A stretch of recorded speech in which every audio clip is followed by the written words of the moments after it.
et messieurs, nous allons pouvoir profiter d'une capsule qui va nous parler de la certification. Donc j'aimerais nous demander d'être concentrés sur les écrans pour pouvoir en profiter. Excellent visionnement.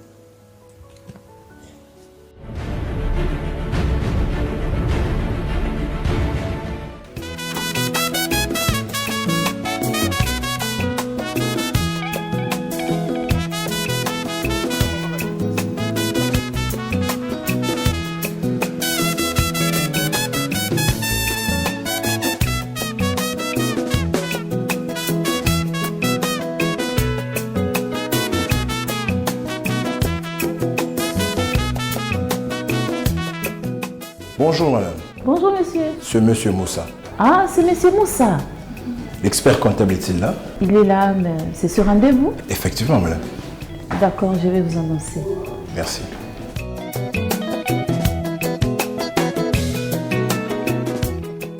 Monsieur Moussa, soyez le bienvenu. Quel bon vent vous amène? Oh, mais ce pays-là est malade mon cher, il est malade. Mais pourquoi l'administration fiscale refuse mes états financiers? Je fais intervenir mes relations, mes contacts, et ça et là, mais elle est restée catégorique.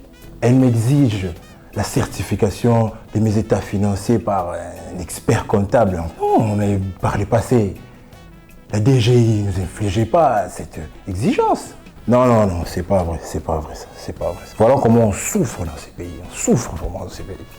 Non, si ça continue ainsi, moi je dois quitter ce pays. Je dois aller vivre où je serai tranquille, aux États-Unis ou en France.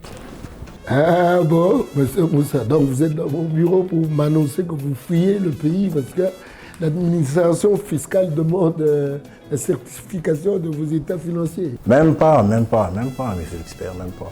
Mais alors, que puis-je faire pour vous, monsieur Moussa? Cher Jean Goubal, je suis venu solliciter votre expertise. Mais je ne comprends pas cet acharnement de l'administration fiscale. Monsieur Moussa, calmez-vous d'abord. Et puis écoutez-moi bien. Vous savez, pour lutter contre le phénomène de double bilan, des faux chiffres et des fraudes fiscales qui d'ailleurs sont en train d'entraîner le coulage de recettes publiques, alors la certification améliore la qualité de l'information financière. Donc la transparence financière. Et c'est pour cela que le gouvernement a institué la certification des états financiers qui doit accompagner toute déclaration de l'impôt sur les bénéfices et profits. Et c'est sur pied d'ailleurs des dispositions de l'article 42 de la loi des finances 2002, applicable à partir des états financiers clos en 2023. Ce qui est vrai ici en RDC, il reste vrai en France. Il reste vrai aussi aux États-Unis. Il n'y a pas de changement, même si vous voulez fuir aux États-Unis ou en France. Vous aurez toujours des impôts à payer. Et puis c'est d'abord pour l'intérêt public, pour votre intérêt à vous, à nous. C'est-à-dire à nous tous. Ah non, c'est pas vrai. On m'a parlé d'un simple cachet saut. Tu me le poses rapidement sur le document et j'ai beaucoup de chats à fouetter. Parce que là, j'ai beaucoup de chats à fouetter.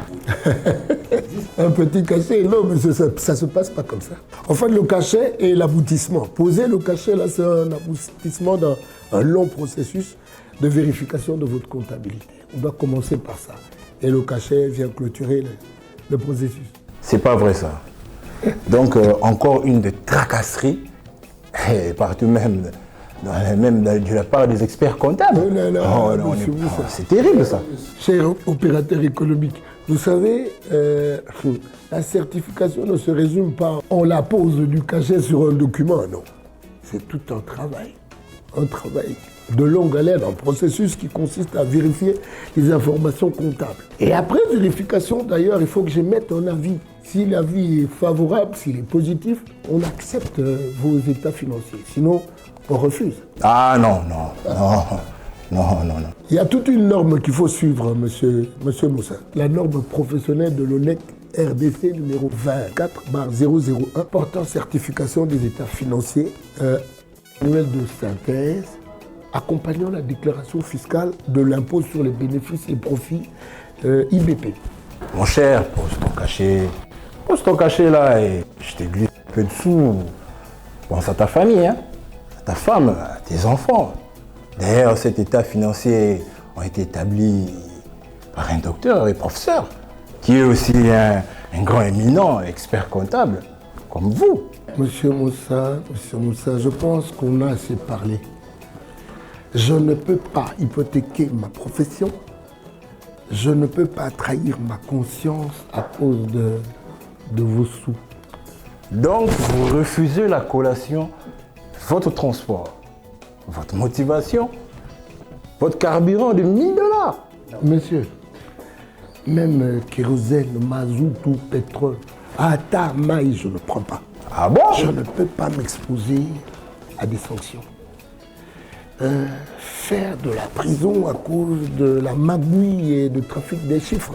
Vous savez, je combats les antivaleurs dans ce pays pour permettre au gouvernement d'avoir les moyens de sa politique. Vous êtes rare alors, hein? Ah oui. Faites votre travail, j'attendrai. Bon, écoutez, vous me remettez le dossier, je travaille. Mais je crois que ça peut prendre 160 heures. Eh bien, si vous le faites mal, je vais saisir le nec. Hein. Mais vous êtes déjà dans le nec.